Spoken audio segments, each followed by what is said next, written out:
are two versions of this story I could tell you. The first one makes me look like a saint. Patient, selfless, endlessly forgiving. The daughter who kept her head down and her mouth shut because that's what you do when you love your family. The second one is true. I grew up understanding, without anyone ever saying it out loud, that my brother was the one who mattered. Not because my parents sat me down and explained it. Not because they ever used those words. It was quieter than that. It was the way my mom's face changed when he walked into a room. The way my dad laughed at things my brother said that weren't even funny. The way every family decision, where we vacationed, what we had for dinner, whose schedule mattered, orbited around him like he was the sun, and the rest of us were just trying not to drift too far out of his gravity. I was 26 when I finally moved out. Saved for 2 years, found a one-bedroom apartment 40 minutes from my parents' house, signed the lease on a Tuesday morning and cried in my car afterward. Not from sadness. From the specific relief of a person who has been holding their breath underwater and finally breaks the surface. My brother, Tyler, was 23 and still living at home. He'd tried college twice, one semester at a state school, another at a community college closer to home. And both times it ended the same way. He just stopped going, not dramatically. He didn't fail out or get expelled. He simply decided one day that class wasn't for him and started sleeping until noon instead, and my parents absorbed it the way they absorbed everything he did, without real consequence, with a kind of exhausted love that looked from the outside almost identical to enabling. I didn't have the word for it then, I do now. Tyler wasn't a bad person in the way that villains are bad.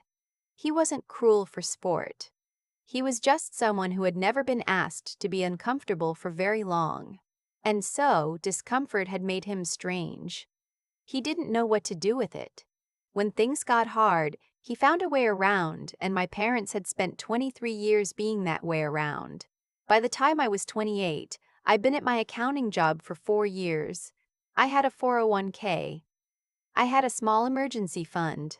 I had a used Honda Civic that I paid off 6 months early because I liked the feeling of owning something completely. I wasn't rich. I was just careful. The way you get careful when you grow up watching someone else get handed everything and understanding. Very young, that no one is going to hand it to you. I had dinner at my parents' house most Sunday evenings. It was one of those family habits that had calcified over time, less a choice than a default. And I kept showing up partly out of love and partly because stopping would have required an explanation. I didn't have the energy to give. My mom made pot roast or pasta. My dad watched football in the other room until it was ready. Tyler appeared from wherever Tyler had been, ate, and disappeared again. That fall, Tyler started talking about a business idea. I want to pause here because I need you to understand what Tyler started talking about a business idea meant in our family. It meant my parents lit up. It meant my dad started asking questions in this careful, encouraging voice he never used with me. It meant my mom started researching things on her phone during dinner and saying things like, "Actually, there's a real market for that." The idea was a mobile detailing business. He wanted to buy a van, a pressure washer, some supplies, and start cleaning cars in parking lots and driveways around the suburbs. Which, fine. It's a real business. People do it. But Tyler had no license, no business plan, no savings, and no particular history of following through on anything that required sustained effort. What he had was my parents and $35,000 in home equity they were apparently willing to pull out. I found out about the loan at Sunday dinner in October, about 3 weeks after they'd already signed the paperwork. My mom mentioned it the way you mention something you've already decided, not asking, just informing. We took out a small line of credit to help Tyler get started. She said, small. The way people say small, when they mean something that would take me 18 months to save. I set down my fork. How much? I asked. She told me. I picked my fork back up. I finished my food. I drove home and I sat in my apartment for a long time looking at the wall. I didn't say anything that night because I was 28 and I had spent 28 years learning that saying something didn't change anything. Tyler got what Tyler needed. The math on that had never changed. What changed was 3 months later, when Tyler called me from what I later learned was a parking lot outside a bar on a Wednesday night, asking if he could borrow $2,000. The business had lasted about 6 weeks. The van needed repairs he hadn't budgeted for. Some of the equipment was already broken. He had 3 clients, lost 2, and spent the rest of the fall doing essentially nothing. The $35,000 from my parents was mostly gone. He was vague on the details, and now he needed 2,000 more to sort some things out. I asked him what things. He said it was complicated. I asked again. He told me, with the particular exhaustion of someone who is embarrassed but not embarrassed enough to actually change, that he owed some money from a poker game. Not a lot, he said. Just enough that it was a problem. I told him I'd think about it. I hung up and I did something I had never done before. I called my mom and I asked her directly, calmly, what she knew. She knew everything. She'd already given him $500 the week before. She told me this quietly, in the voice she used when she was hoping I would absorb information without reacting to it. He just needs a little help getting back on his feet, she said. He never left his feet, I said. He's been standing on your money this whole time. She said that wasn't fair. I said goodnight and I hung up. Here is what I did not do. I did not lend Tyler the money. I did not call him back that night. I did not feel guilty about it, which surprised me because guilt had always been my family's preferred currency, and I'd been paying it out my whole life without thinking to check the balance. What I did instead was start paying attention.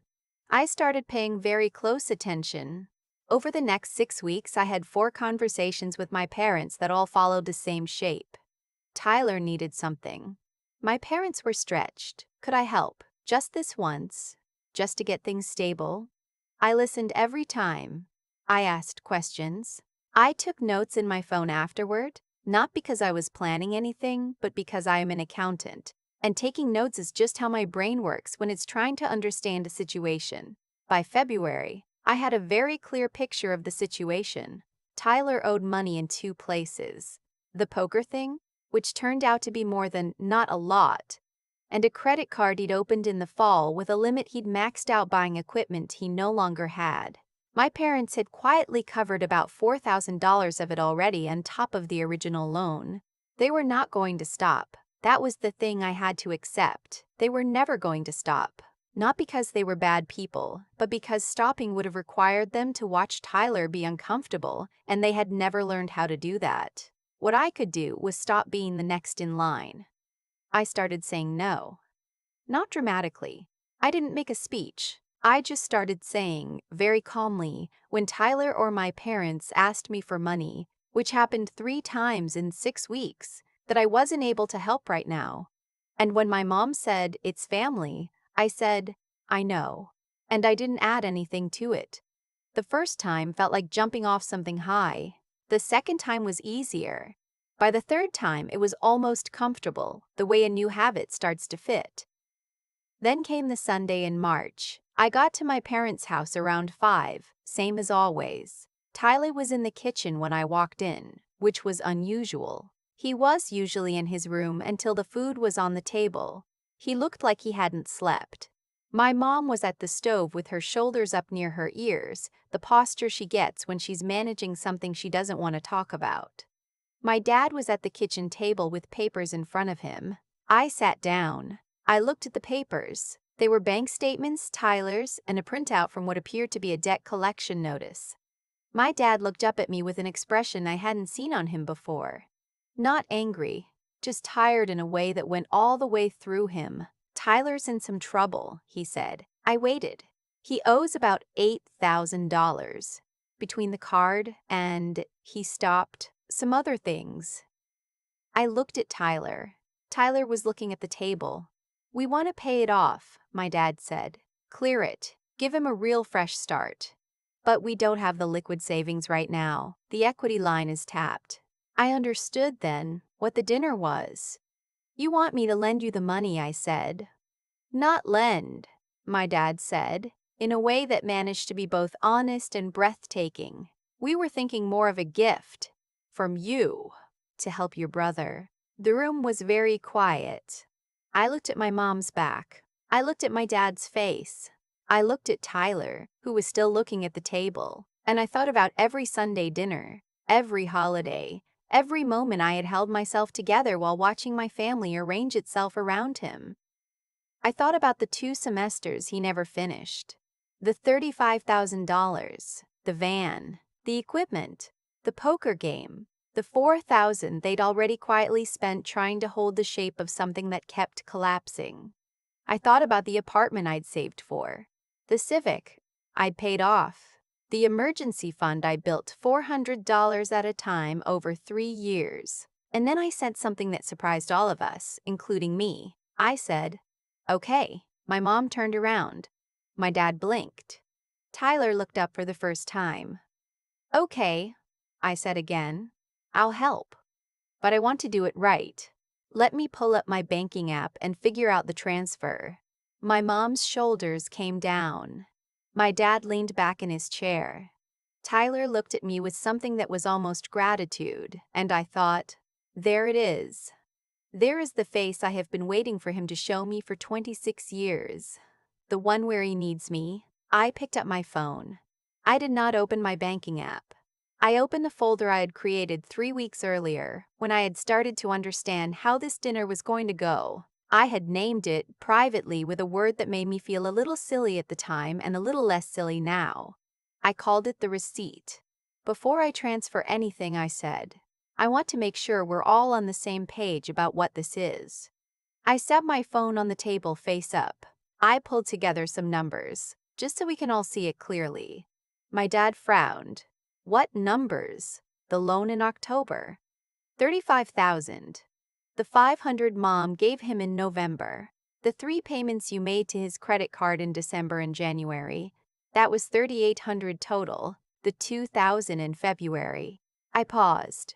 That's a little over $41,000 in the last 5 months, not counting what you spent on his truck insurance, which I'm not including because I can't document that. Nobody moved. I'm not saying this to be cruel, I said, and I meant that. I genuinely meant that. I'm saying it because if I'm going to put $8,000 into this family, I want to understand what we're working with. And what I'm working with is a pattern. Tyler said my name, just my name.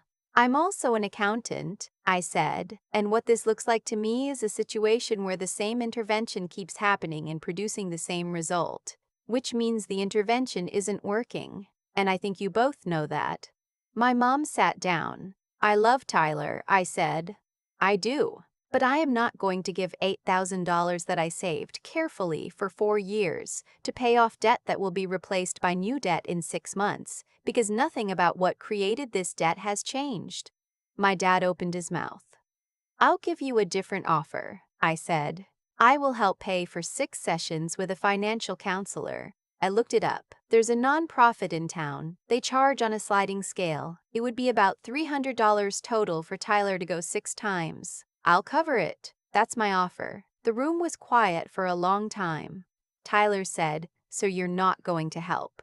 "I'm offering to help," I said, "just not the way you're asking." He pushed back from the table. He said some things then that I'm not going to repeat here. Not because they hurt me, they did, a little, the way old wounds do when you press them. But because they weren't interesting. They were the words of someone who had never been told no by someone they expected to say yes, and they sounded exactly like that. He went upstairs, his door closed. My parents sat at the table and looked at the papers and didn't look at me. I sat with them for 20 minutes in silence. Then I said goodnight. I drove home. I made tea and sat in my kitchen and waited for the feeling I expected.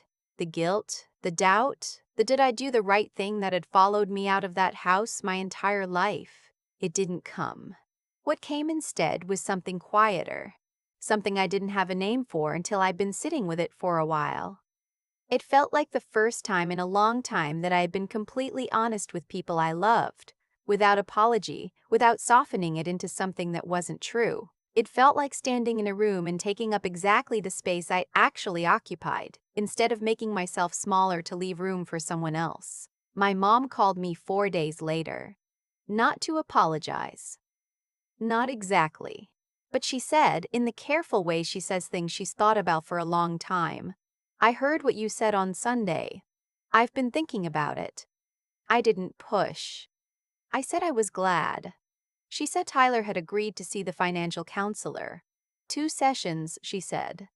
Not 6, but 2. I said that was a start. She said she was sorry I felt like we favored your brother. I said, "I know you love me, Mom. I've never doubted that." Which was the truest thing I could say, and also, somehow, the most painful. Tyler went to 2 sessions and then stopped going. I don't know what happened with the $8,000. I don't ask anymore. My parents are managing something I can't manage for them, and I have made my peace with the size of that sentence. What I know is this: I eat dinner with my family most Sundays. I bring dessert. I sit at the table and I am present and I am honest. And when someone asks me for something I cannot give, I say so. I am not the mule anymore. I'm not the ATM or the safety net, or the one who absorbs the cost of other people's choices so that no one has to feel the weight of them. I am the person in my family who finally figured out that love doesn't mean unlimited, that showing up doesn't mean giving everything, that sometimes the most loving thing you can do is let someone feel the natural consequence of their own decisions and stay in the room anyway. I didn't blow anything up. I didn't deliver a speech or send a long text or cut anyone off. I just got very quiet and very clear, and I stopped funding a story that was never going to end the way anyone wanted.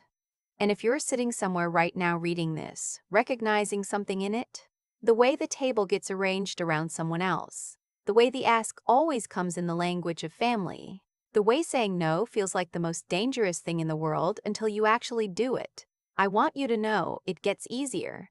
Not easy, but easier. The first no is the hardest one. I've thought a lot about that Sunday dinner, the papers on the table, my dad's face. Tyler looking at the floor owed him something. And I've thought about the moment I said okay and meant something completely different than what everyone in that room heard. Here's what I know now that I didn't know at 26. The people who love you can still harm you, not on purpose, not with malice. But when a family builds its whole structure around protecting one person from consequences, everyone else in that family quietly absorbs those consequences instead. That's not love distributed unevenly. That's a system. And systems don't change because you feel bad about them. They change when someone stops participating. I was participating for years. Every time I said nothing at Sunday dinner, every time I drove home and sat with my frustration and told myself it wasn't my place to say anything, every time I told myself that keeping the peace was the same thing as keeping the family together, it isn't. I understand that now. Keeping the peace the way I was doing it meant keeping a fiction, the fiction that what was happening was sustainable, that Tyler would eventually find his footing, that my parents weren't quietly running out of room to maneuver. I kept that fiction alive by staying quiet, and staying quiet cost me more than the $8,000 they asked for. What changed me wasn't anger. I want to be clear about that. I didn't open that folder because I was furious at my brother or done with my parents. I opened it because I had finally gotten honest with myself about what was actually happening, and honesty, once it gets in, is very hard to put back. The folder, the receipt, I called it, wasn't a weapon. It was just the truth, written down, organized the way I organize things when I need to see them clearly. $41,000 over 5 months. A pattern, not an incident. And patterns don't respond to one more intervention. They respond to the intervention finally being different. That's the part nobody tells you when you're in the middle of a family like mine. You keep thinking that if you just explain it right, if you just find the right words, if you just wait for the right moment, something will shift. But the shift doesn't come from explaining. It comes from doing something different and staying steady while the room adjusts to it. My mom called me 4 days later. Tyler went to 2 counseling sessions. Things didn't transform overnight, and honestly, they haven't transformed completely. My brother is still figuring out how to be a person who is responsible for his own life. My parents are still learning how to let him. That's slow work, Generational work. But I sleep differently now. There's no other way to say it. I sleep like someone who isn't bracing for a phone call, who isn't quietly budgeting for the next ask, who isn't carrying a weight she agreed to carry before she was old enough to understand what she was agreeing to. Resilience isn't toughness. That's the thing. Resilience is knowing what belongs to you and what doesn't, and being willing to set down what was never yours to carry. The most courageous thing I did wasn't saying no to $8,000. It was sitting at that table in front of people I love and being honest about what I saw, even knowing they didn't want to hear it, even knowing Tyler would push back, even knowing the drive home was going to be quiet and complicated. That's what I'd want anyone to take from this, if they're sitting somewhere recognizing something in it. Not that your family is bad, not that you should walk away. Just that honesty delivered calmly and without cruelty is its own kind of care. Sometimes the most loving thing you can offer someone is a clear reflection of what's actually happening. I didn't ruin anything that night. I just finally stopped pretending.